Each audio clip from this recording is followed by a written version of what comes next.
So ayun po guys, magandang araw po sa lahat. So another topic po yung pag-uusapan po natin sa video po na ito. Tungkol po ito dun sa post ni Krishna ng about sa pagpasok po niya ng PBB house. At alam ko naman na ano lang po yun yung kumbaga sabay sa uso lamang kasi ang dami kasi nakikita din po na ibang mga kabataan, mga tao na nagpo-post nga po ng ganoon since I believe meron na pong audition po para sa next season ng PBB. Kaya nga po, nag-post din po si Chris na ng ganoon. Ang nakalagay doon is housemate Okloy Dakoykoy Jr. Talagang naging screen name na po niya yan yung Okloy Dakoykoy Jr. Pero syempre, biro-biro lang po yan ni Chris na. At alam kong sobrang dami pong natuwa sa post na iyon ni Chris na. May ilan nga po na naniwala na papasok na talaga si Chris na sa PBB house. At simula pa man noon, ang dami na pong mga nagko-comments, nagsasuggest na sana papasok nga po si Krishna sa PBB house. At based nga po sa mga comments, talagang napakainit po ng suporta po ng mga tao. Kung sakali man napapasok si Krishna sa PBB house, talagang susuportahan po ng mga supporters ni Krishna ang kanyang journey sa loob po ng PBB house. Pero yun nga, sabi ni Krishna sa kanyang live kahapon na wag na lang daw. Kasi siguro sabi niya is malaki naman, hindi naman daw imposible na makapasok kasi 'di ba yung bahay nga daw po niya hindi po niya inisip na or hindi po niya pinangarap na magkaroon po ng sariling bahay na ganoon. Pero nangyari nga po, ibinigay ng Panginoon sa kanya. So yung pagpasok sa PBB house, so possible din po na kumbaga magiging posible sa tulong po ng Panginoon. Pero sabi niya na wag na lamang daw siguro kasi baka ma-stress daw po si kuya sa kanya. Imbis na siya daw po yung mapalabas or ma-evict, baka si kuya daw po yung lalabas ng bahay sa sobrang stress sa kanya. Which is biro-biro lang po yun ni Krishna. Pero kung sakali man talaga na makapasok po siya sa PBB house, ay panigurado po akong sobrang dami pong magmamahal po sa kanya kasi si Krishna po yung klase ng tao na hindi plastic. Talagang ipinapakita po niya kung ano po siya. Hindi po siya yung klase ng mga tao na nagkukunwari na ganito ganyan, napakabait, ganito ganyan, napakayaman, ganito ganyan, di ba? Talagang si Krishna po is pinapakita po niya kung anong pong klaseng tao siya. For example na lamang yung pagpapakita po niya ng buhay po niya, hindi po siya nahihiya na ibahagi sa atin kung anong buhay meron po siya mula noon hanggang sa ngayon po nagkaroon na siya ng sariling bahay. At sa pag-uugali naman, hindi siya plastic, talagang kung ano yung gusto niyang sabihin, sinasabi po niya, 'di ba, sa social media. Kung galit siya sa basher, talagang sinasabi po niya 'yon.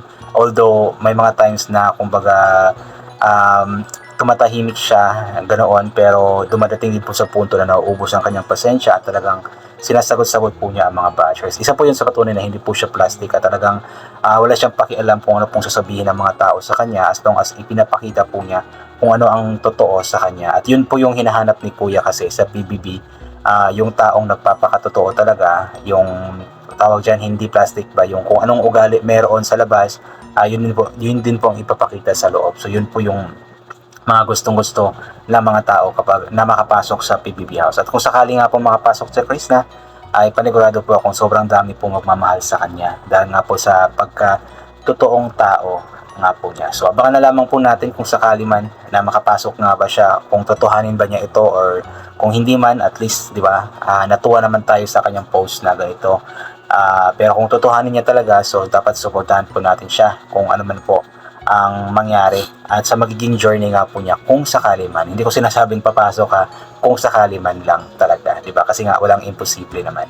So yun po, basahin po natin yung ilan po sa mga komento. Talagang sobrang init po ng suporta ng mga tao kay Krishna. Mula kay Tessie Ambal Agustin, okay go, bagay ka doon apo kasi masipag ka, mabait, matulungin at higit sa lahat, maganda ka. O, totoo po yun. Sa bagay, hindi naman pagandahan yung PBB. Ang kailangan kasi doon is yung pagiging totoo. Pero syempre, plus points na po yung maganda ka, katulad ni Krishna kasi mas maraming susuporta po sa iyo at mas maraming magmamahal sa iyo kasi nga maganda ka. At maliban nga po sa maganda, masipag naman si Krishna. So kung ano po yung mga gawain sa bahay, alam kong kayang-kaya po niyang gawin niyon, mga task kaya po niyang gawain. Mabait, matulungin din po siya. Ayan, so kayang-kaya po niya kung naman po mga ipapagawa sa kanya doon sa loob ng bahay. Lerma Galasaw Galario, siguro ni Chris na pag sumali ka sa Big Brother, lalo kang sisikat kasi dami kami na manonood. Bakit di mo subukan, idol? Dalaga ka at pagkakataon mo na subukat maranasan na maging sikat na artista balang araw. Sa Chris na naman kasi hindi po niya iniisip siguro yung sumikat. Ang sa kanya lang naman kasi yung ginagawa po niya is para makatulong lamang po or matulungan po ang kanyang pamilya na maiahon nga po sa kahirapan. Pero yung sasabihin na maging sikat, parang wala po yan sa vocabulary ni Chris na yata. 'Di ba? Kasi nga kahit na ngayon sikat na talaga siya ngayon, kilala na po siya, pero parang hindi po mapasok sa kanyang isip na sikat po siya. Napaka-humble pa rin po niya, 'di ba? Napaka-humble po niya. Kumbaga nile-level pa rin po niya ang kanyang sarili sa mga tao nga po. Mga regular na tao nga po. Shonen Nilaska Nakar, hahaha, Krista Mahusay Vito, maniwala na sana ako na mag-audition ka sa PBB. Kaso, na makita ko yung mukha mo, pati pangalan mo, napahagal pa ako ng tawa. Pero ano ba talaga? Totoo bang mag-audition ka or echos lang yan? Echos lang po niya yun, syempre. Kasi nga, kung napanood niyo po yung live po niya, sabi niya, is wag na lamang daw. Pero meron siyang, kumbaga, chance na possible na mangyayari nga po. Pero mas malaki yata yung chance na wag na lamang daw. Pero kung ano pa man po, basta suportahan na lamang po natin siya kung sakali man na totohanin po talaga niya ito. Pero kung hindi man niya totohanin, support pa rin po tayo sa kanya always, syempre. Lilibet Danabar, go Krista Mahusay Vito, ganda. Kung saan ka liligaya, doon ako, kami na nagmamahal sa'yo. Girl hanggang mag-violet ka. Ayan. Syempre, dapat supportahan natin siya always ko. Kahit alam man po ang kanyang gagawin. Kahit papasok man siya o hindi, support pa rin po tayo sa kanya. Kasi kailangan po niya ng suporta po natin para mas matupad pa po niya ang mga pangarap po niya sa kanyang buhay. Nora Nils, naalala ko si Melay, halos di kami nakatulog noon, kaya number fans niya kami, kaya kaya mo yan Chris, sana makapasok ka anak, I'm 60 years old na ikaw magbigay stress sa amin.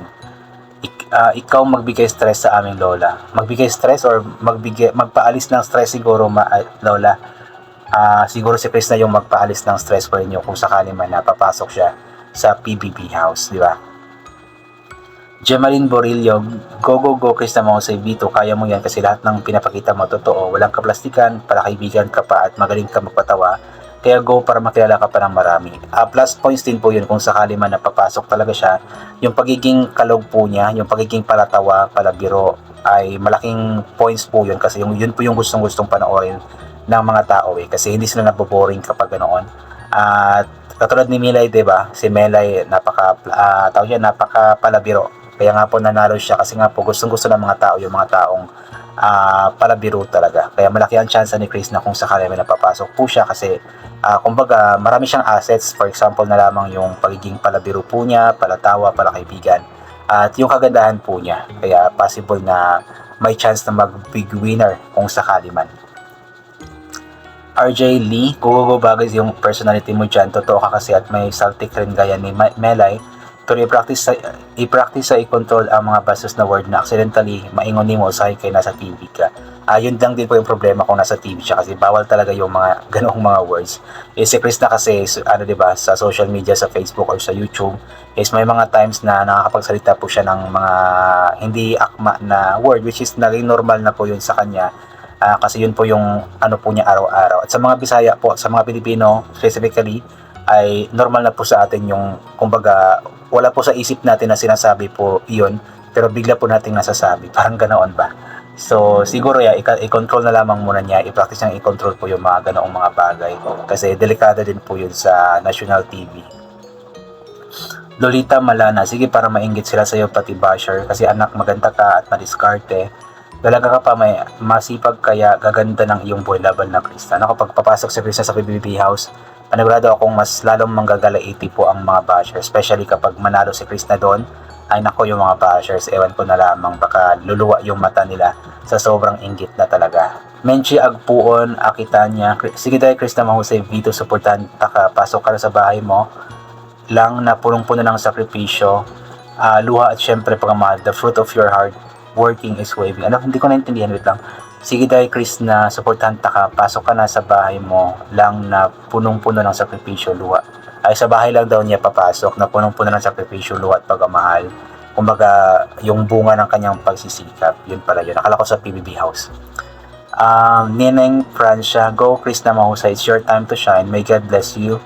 The desires of your heart, we're on your back to support you all the way. Godspeed, diba? Talagang grabe po yung suporta, napakainit po ng suporta ng mga tao kung sakali man napapasok talaga si Chris na sa PBB house.